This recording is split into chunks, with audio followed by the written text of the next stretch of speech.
questions just about basic stuff, Rusty. So I want to start with that. Let's just do some basic information about Anderson County's background. A lot of indications that some of our new citizens, even those who have been here a long time, have some basic misunderstandings about how things are set up. So let's get started with county government and the current council administrative form of government started when home rule kicked in 75, 76. That's when we started with administrators, right? Yes. Well, no, really what you had up until that time, there are several forms of government you can have. They're all described by the state. You just can't come out and say, well, we're going to have a dictatorship. What do y'all think about that? You can't do it. We are under the council administrator. There's also a council manager. There's also a pure council. There's also a supervisor, okay? But Anderson County had a supervisor who was elected by all of the people. And then there were council representatives from the different areas. The supervisor had a vote just like they did, but they were the day-to-day person who operated the government. That was after home rule, though, right? That was after home rule. And so then they had a referendum, and the county decided to go to the council administrator form of government, which means the 7 members of the Anderson County Council hire an administrator and the clerk to council. Those are the 2 positions they hire. And then they set policy, operations, how everything should go. But the day-to-day implementation of that is left to staff. Staff doesn't set policy. The county council sets policy. County council members in Anderson County are elected for a 2-year term. Some places have 4-year terms. Most places do, actually. Most places in South Carolina, and they have 4-year staggered terms, so there's not a complete turnover every time. In Anderson County, you could really replace the entire council after 2 years. Well, what would it take to change that in Anderson County? It's already been tried before. There were referendums, and That's the only way to change it. And that is the only way to change it. Council can't vote it in. It has to be approved by the people in order for that to happen. And at the last one, and I think that was about 10 years ago off the top of my head, and they said, no, we like the 2 years. It's good enough for the House of Representatives, United States House of Representatives in South Carolina. We like 2 years. I guess the argument, though, is the House of Representatives has multiple states that you're never going to have an entire House of Representatives term. Well, that's true. But if you have that, then... How do we end up with 7 council members? There were 5 forever and a day. But then because of the growth in the population, they said, why don't we add some more to give more centralized representation for certain areas? Kind of like the Planning Commission forever and a day was comprised of 7 members. Let's add some more members to get better representation throughout the county. Same thing that they're doing with the library. You've had X for a number. There are more people here now. Probably, I know there are 220,000 people if they're not 230,000 people. And so let's have more representatives so we can have more input. So that's basically what it is. Has there been any discussion of expanding council? No. You know, Greenville County has like 12. Pickens has 5. So, you know, it's just all over the map on how you do it. Well, but, you know, you mentioned Greenville. Anderson County also has at least among the bottom 2 or 3 paid salaries for council members. I think Greenville's is $25,000. I think off the top of my head it's 25,000. I think the chairman gets 35,000. I know there's a bump for the chairman in Greenville County, and our people probably make $8,930. For the amount of time that they put in, they probably make 25 cents an hour. How would that change? Does it have to be another? The only way that a council's salary can change, the council can vote for a salary increase to take effect in the next term. So no sitting council can vote themselves a raise. They can vote the next council a raise. They can do that. But this council cannot benefit from it. That's state law too. So council has to do it. It can't be like legislative delegation or something. No. Well, another question. Governmentally, what can council do and what can council not do? Council can enforce, write, handle, determine county ordinances, county policy. They do the budget. They determine how large, you know, how we support the sheriff's department, how we support the court system, all of those things. All of that is done by county council. State passes state level legislation that can impact what the counties do. And I mean, that happens all the time. They say, well, we're going to do this, we're going to do this, we're going to do this. State law transcends county law.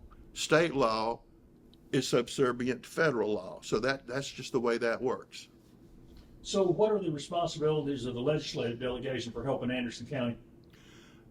Legislative delegation should have a statewide perspective on things that are good for everybody in South Carolina, but they also should be aware of local issues and what they can do to assist in local issues. And certainly they have a voice just like a regular citizen has a voice to say what they like and what they would like to see. Many times council, as in the case on the proposed penny sales tax, council says we need to do a penny sales tax, but we don't want to put a tax on people for unprepared food. So the county council petitioned the delegation, just as they did in Greenville, and said, would you please give us the permission to take unprepared food out of the equation? And they said, you have that permission, but you have to pass an ordinance saying that you want to take unprepared food out of the equation, which our council is doing.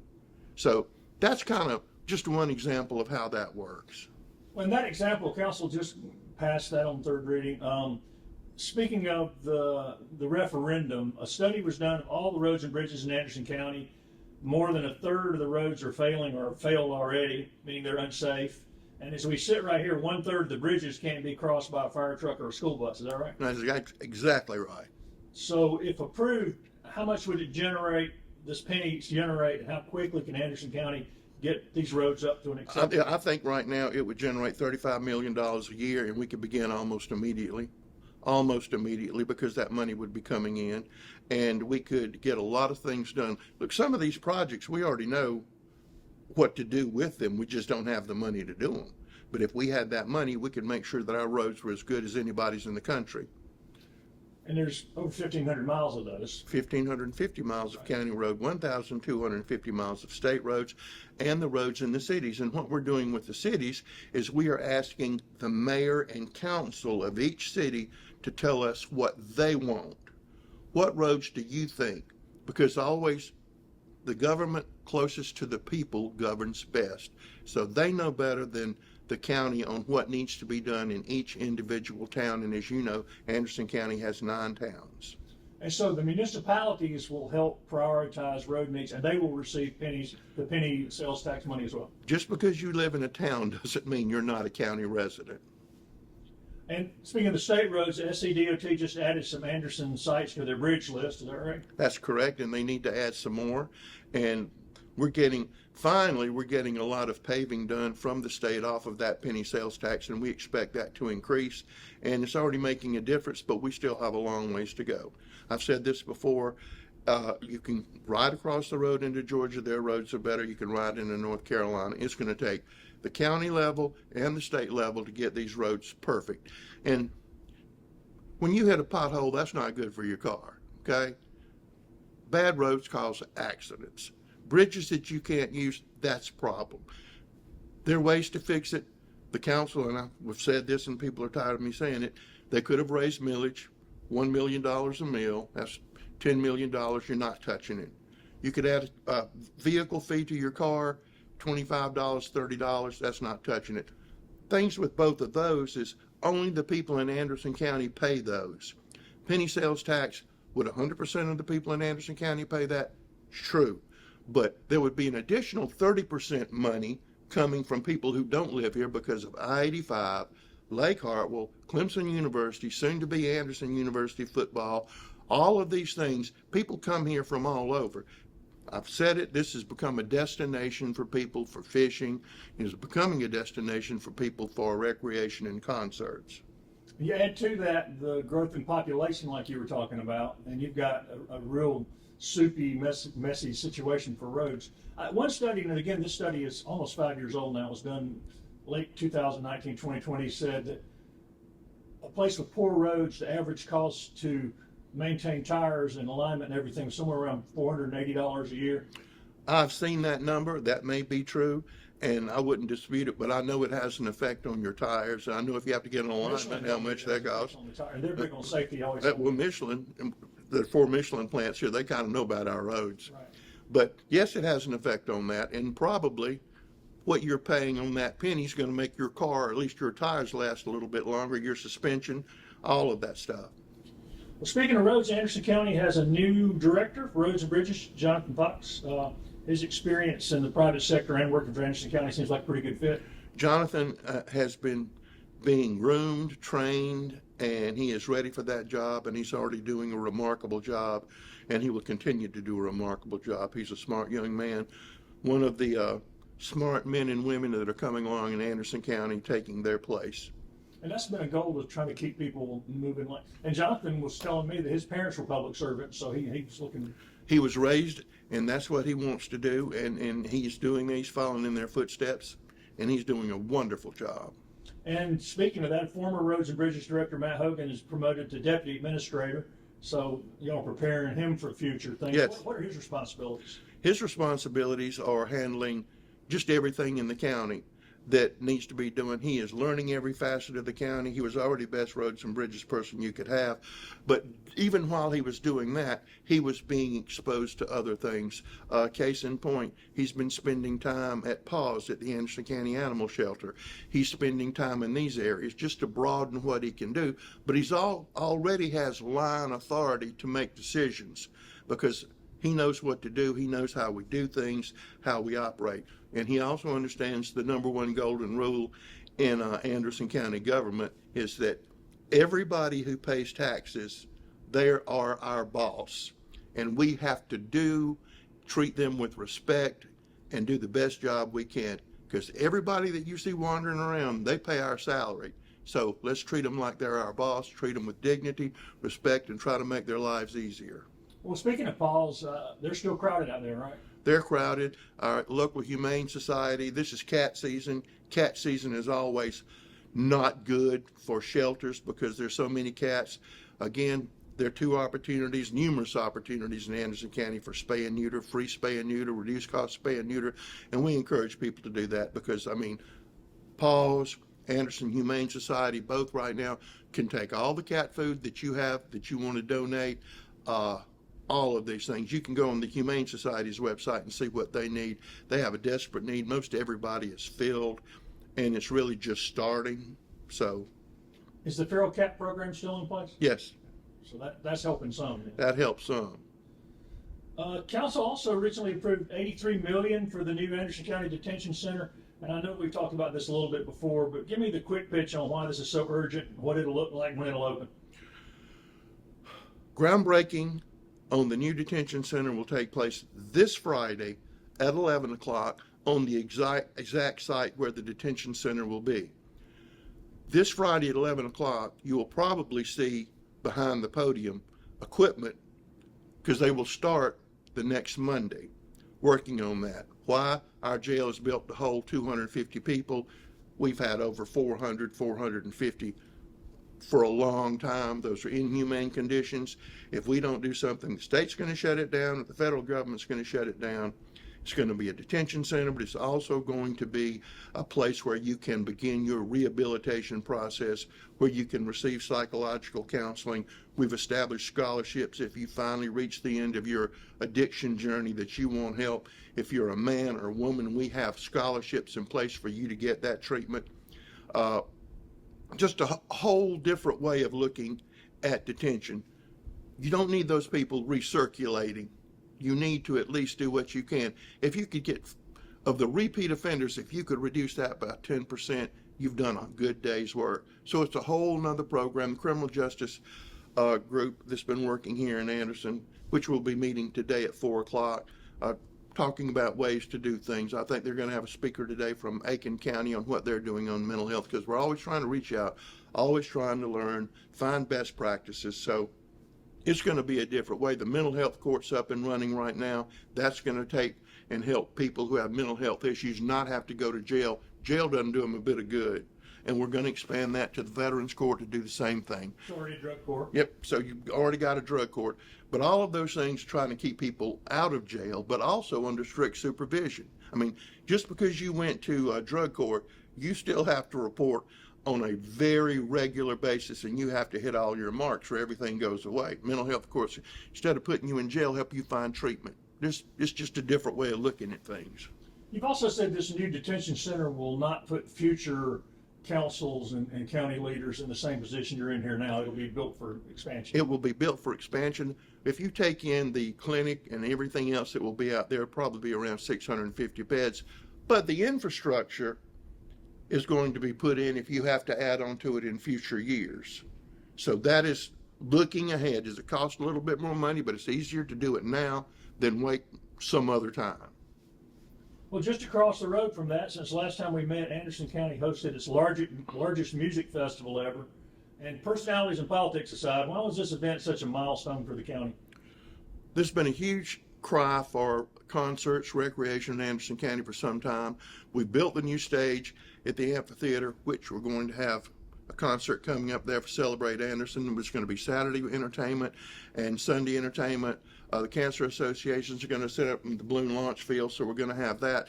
But it was good because it took us to a international market for concerts, and it proved that Anderson could do that with only 2 arrests. And we had 41,000 people in the area Friday night, 41,000 in the area on Saturday, because a lot of people, they just stood outside and listened to it, or they just came to be around a bunch of people having a good time.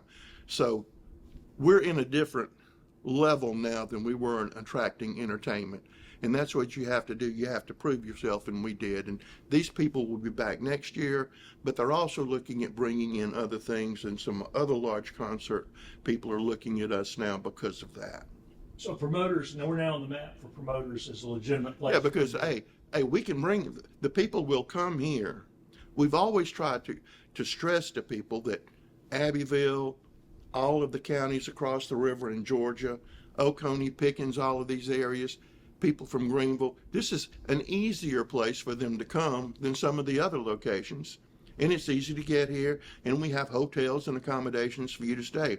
Now, when we had Rock the Country, not only did we help Anderson's hotels and Airbnbs, but also Clemson's and Greenville's and every place else. So it was good in a time of the year when you don't have a lot of hotel use.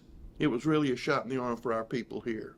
And it led to there's another booking in November, I think, from a major act Yes. because of that. Yes. Amphitheater. Yes.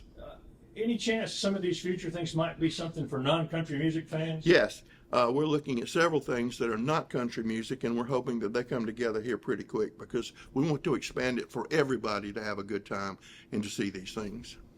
You mentioned Celebrate Anderson and the Hot Air Fair coming up in a couple of weeks. How has that event evolved in recent years? I know once Freedom Weekend Aloft was here and then it left and you had to retool the whole thing. How did Celebrate Anderson develop? Well, this will be the 25th anniversary, and it was designed to celebrate Anderson County, and that's what it still is, to celebrate Anderson County, but to really celebrate the people who work in Anderson County. It's a festival for everybody. On Labor Day. On Labor Day. And you should come out if you want to. It'll be fun. We'll have kiddie rides out there. There'll be a lot of vendors. You can buy a lot of stuff. You can see hot air balloons. And the concerts on Saturday will be Randy Hauser on Saturday and Ashley McBride on Sunday, who was she was featured on CBS Sunday Morning some time ago. And I think she is really, really appealing to a whole lot of people. And I think it's going to be a very big concert. And it doesn't cost you a dime. If you eat something, you're going to pay for that. But the entertainment is free. First year we've had 2 concerts. First year, because it's the 25th year. And there will be a fireworks display on on Saturday and Sunday night. So if you can't see one, you can see the other. We're putting in a ticketing system right now so we can keep a better track of who comes in. And we've already had 5,000 tickets picked up for those 2 events. That's for both nights. But if you come, you will not be turned away. So make plans to come, bring your picnic blanket, have a good time. Thank our sponsors who are helping put this on. Couldn't do it without them. Arthrex is a big sponsor for us. And it'll be fun, and hopefully the weather will be a little cooler. Well, without leaving the Civic Center grounds, this was the first full season of KidVenture 2.0. Seems to have been pretty well received. What's the next phase planned, and what will be done there? All right, we're still waiting on the playground equipment to complete the pedal. And when that comes in, we will install that. And we're hoping it's going to come in hopefully by November. But we have already designed another area that will be part and parcel of KidVenture. So after this equipment comes in, is installed, we will begin looking for funding for the next phase of Kid Venture, because Kid Venture is not a static one-off. We're also looking to do work in Wellington, in Homeland Park, which is underway right now. So we've got some projects lined up for that. We're still waiting on the playground equipment for the airport park. And we're waiting from the state funds from Senator Cash and Senator Gamble to come down for work at Dolly Cooper and Hurricane Springs and several other smaller parks that we're working at. We're also looking at additional state money for projects out at Green Pond, and really just every park that we have we're looking to improve and make them more user-friendly. Is a national demand for playground equipment that high, or is that one of the... It is the craziest thing you've ever seen, but you've got a 6 to 7 month lag when you can get this equipment. I mean, you just can't get it. You and I should go into the playground manufacturing business. And you mentioned Green Pond. Council approved last week some new electric capacity and lighting for Green Pond. What will those upgrades mean for Green Pond Landing Event Center? Well, a lot of things that we do out now, we have to use generators. If we're successful in getting this grant from Undiscovered South Carolina, and I think we have a very good chance, it will make the electricity available all over Green Pond, so we won't have to use generators, but it will also provide additional lighting to make it safer out there during the night.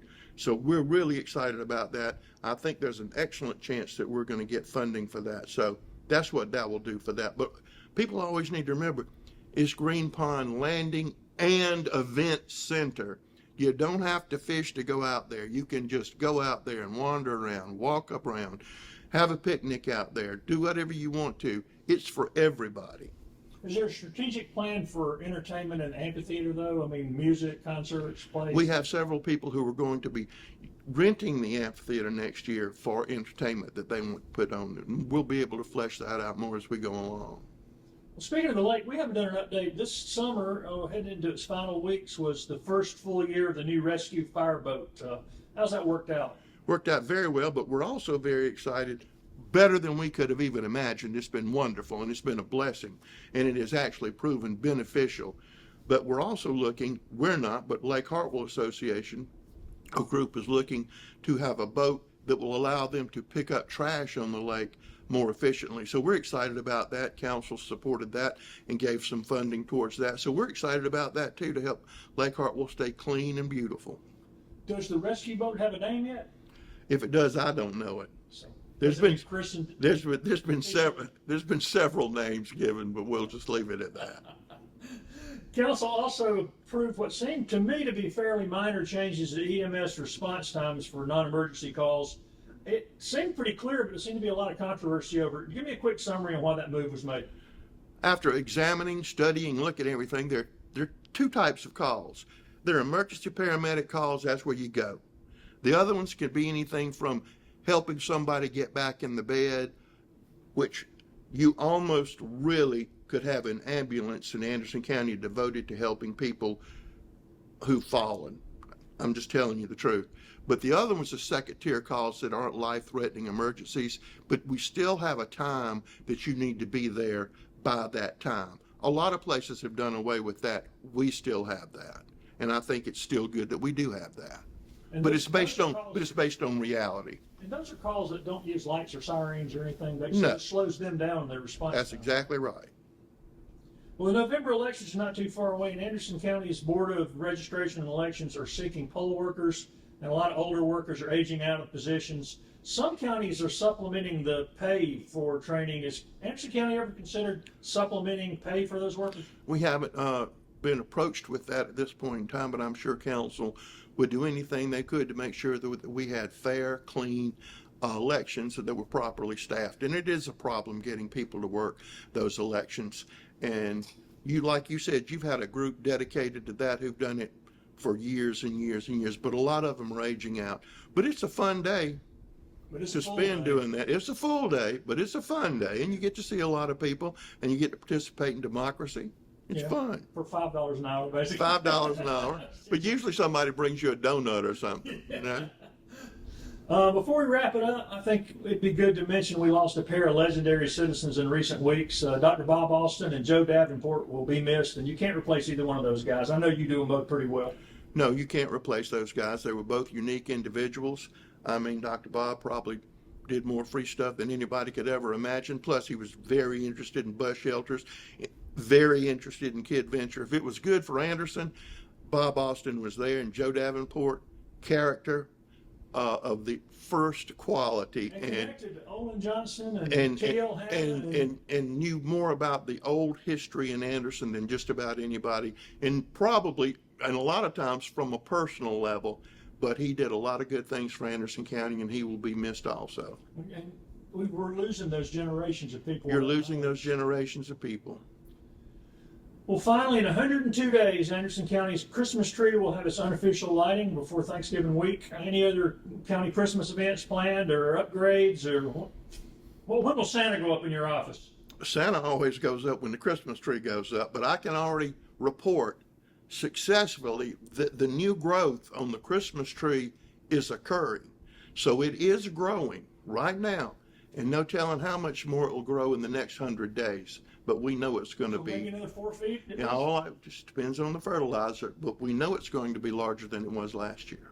Well, 4 feet, we figured this out one time. It'll take us about another 8 or 9 years, and we'll be as big as Rockefeller Plaza tree. Yeah, but we're thinking about getting a big platform to put it on.